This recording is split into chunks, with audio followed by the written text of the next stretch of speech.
Welcome back, everyone. Dave Kubikian from the Herzog Law Firm with locations conveniently located in Saratoga Springs, Clifton Park, Albany, and Kingston. We are primarily an estate planning and elder law firm, and as such, we spend a lot of our time protecting your house, making sure that Medicaid won't require it to be sold, making sure that it's not going to go through an unnecessary probate process. And usually the way we do that, usually the way we accomplish that goal is through doing a trust, or one of many different kinds of trusts. But today what I want to talk to you about is something called a life estate deed. It's a little workaround as to getting some of our goals met while keeping costs down and keeping things simple. Everyone out there who owns a home owns it a certain way, and most people own it now until the end of time. If I bought your house from you, I would buy it, so now I own it until the end of time. And so you'd buy it and you have it now until this point down the road. Now, we know between now and the end of time, it's probably going to be the end of me, which means that at some point it'll be the estate of Dave Kubikian who owns my home instead of me. And that's where wills come in, and that's where probate comes in. We're going to now use the surrogate's court to administer who is going to get this house, when are they going to get it, is it going to be sold, et cetera, et cetera.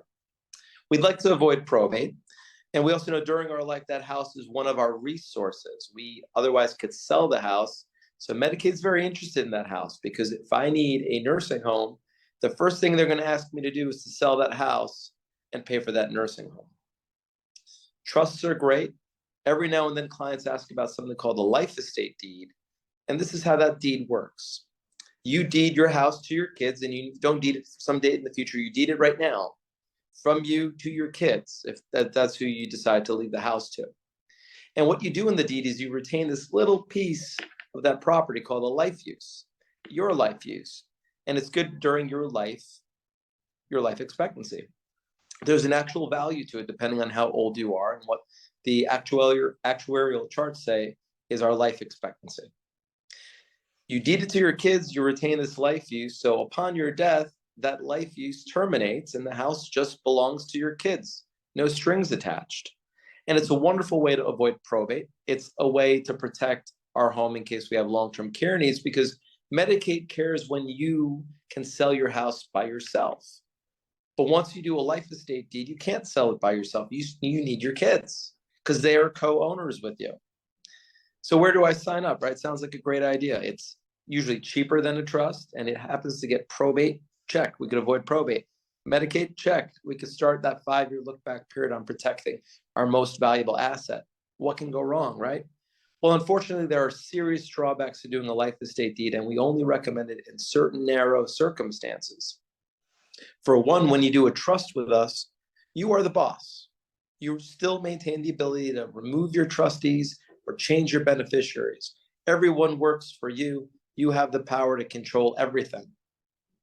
As soon as you take a house and instead of putting it into the trust, you deed it to your kids, you don't have puppets anymore. Like we say you do when you have a trust, you have partners. And when you have partners, you're subject to their life as well.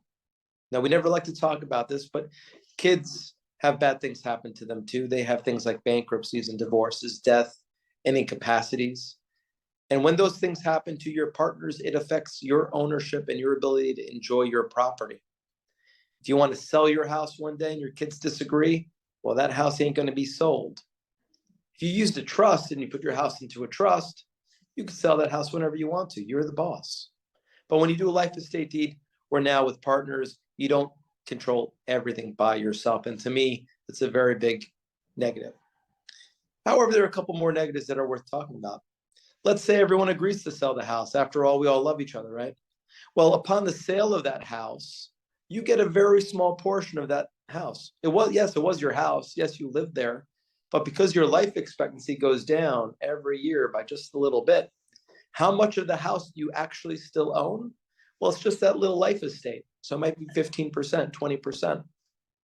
You sell a house for $500,000, you're only owed $100,000. Well, wait a minute. My kids are all in cahoots with me. They're going to give me back my own money. Great. Well, now that money's not protected. The life estate deed was getting the clock ticking on Medicaid while your house was still a house. But once it turns into a pile of money, then we're exposed. I like trusts because trusts are like a big circle. We put your house into the trust, and whether that house turns into money one day because you sold the house or turns into a smaller house because we're downsizing, you still control it, but more importantly, that money is still protected. Love to talk to you more about life estates, but I gotta go. We'll talk to you soon.